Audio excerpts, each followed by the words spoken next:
Il faut calculer l'aire de cette affaire-là. La première chose, c'est de découper dans les figures de base. Là, j'ai un rectangle et un demi-cercle. Donc, on va identifier 1, 2 ici. On va identifier les dimensions importantes. Longueur 25, largeur 20. Et pour le rayon, mais le rayon, on ne l'a pas. Il faut le découvrir.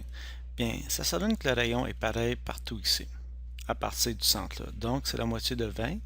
On va écrire R égale 10. Première étape, ben, c'est pas compliqué. 1 plus 2. Deuxième étape, on rentre les formules. Là, on a l'aire du cercle ici, mais divisé par 2 parce que j'ai simplement la moitié d'un cercle ici. Troisième étape, on rentre les chiffres qu'on a trouvés ici. Une fois qu'on a rentré les chiffres, bien, on fait les calculs ici. 20 fois 25, 3.14 fois le 10 au carré qui est 100 divisé par 2. Une fois qu'on a l'aire de chacune de nos figures, on les additionne, qui est la réponse finale. N'oubliez pas d'écrire les unités. Donc ça, c'est un problème. Là, on va aller à l'autre ici, qui est pas mal semblable, mais ici, par contre, on remarque que le 30 est un peu différent. Il n'arrête pas juste là, il va jusqu'au bout de la figure. Alors, quand on découpe la figure, on va descendre ça ici un petit peu comme ça, eh bien, on a encore le 1 et le 2.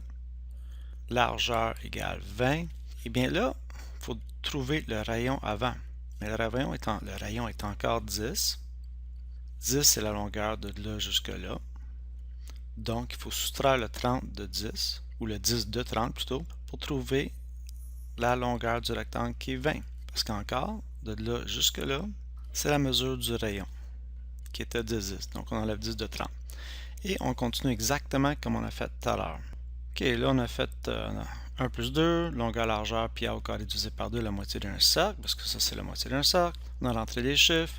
400 plus 157, réponse finale, ici c'est 557 cm². Là, on a ce problème-là. On va découper encore dans des figures de base. On va faire, ici, faire un rectangle là.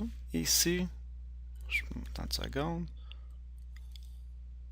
Ok, rectangle, trapèze et un triangle, trapèze et un rectangle. 1, 2, 3. Okay, ici, c'est la largeur, c'est égal à 10, facile.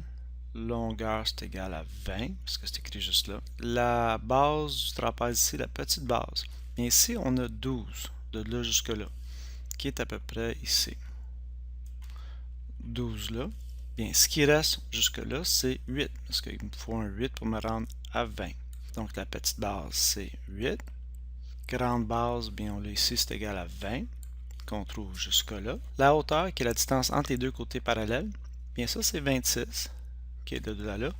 On a un 10 ici, de là à là. Bien, ça c'est 10 de là à là. Qu'est-ce qui nous reste à gauche du 10? Mais de cette ligne-là, ben c'est 16, parce que 16 plus 10 donne 26. Donc, la hauteur, 16. Le triangle ici, ben la base du triangle, c'est égal à 16. Et la hauteur, ben c'est la même chose que de ce côté-là, donc la hauteur, c'est égal à 8.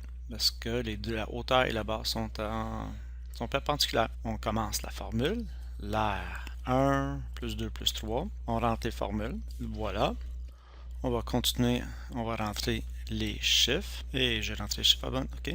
Une fois que les chiffres sont rentrés, bien là, on fait les calculs. Chacune de ces figures-là, je veux la somme.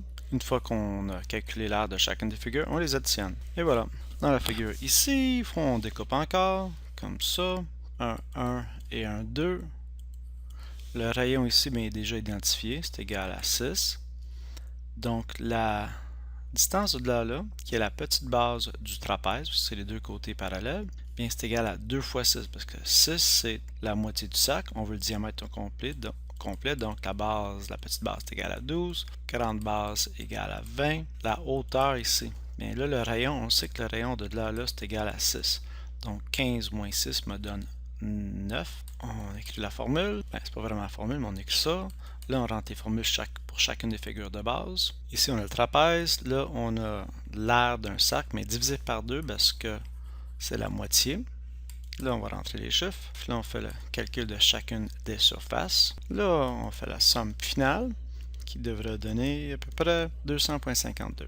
Le problème, celui-là, il ressemble beaucoup au dernier, mais il y a des calculs un peu différents à faire. On va quand même faire 1 et 2, mais les dimensions. Donc, la grande base ici, c'est 20, c'est facile. Mais on n'a pas le rayon, il faut trouver le rayon. Bien, j'ai ici, jusqu'à peu près là, de là, ben, j'ai 8 cm qu'on trouve juste là. Bien, ça, c'est 8.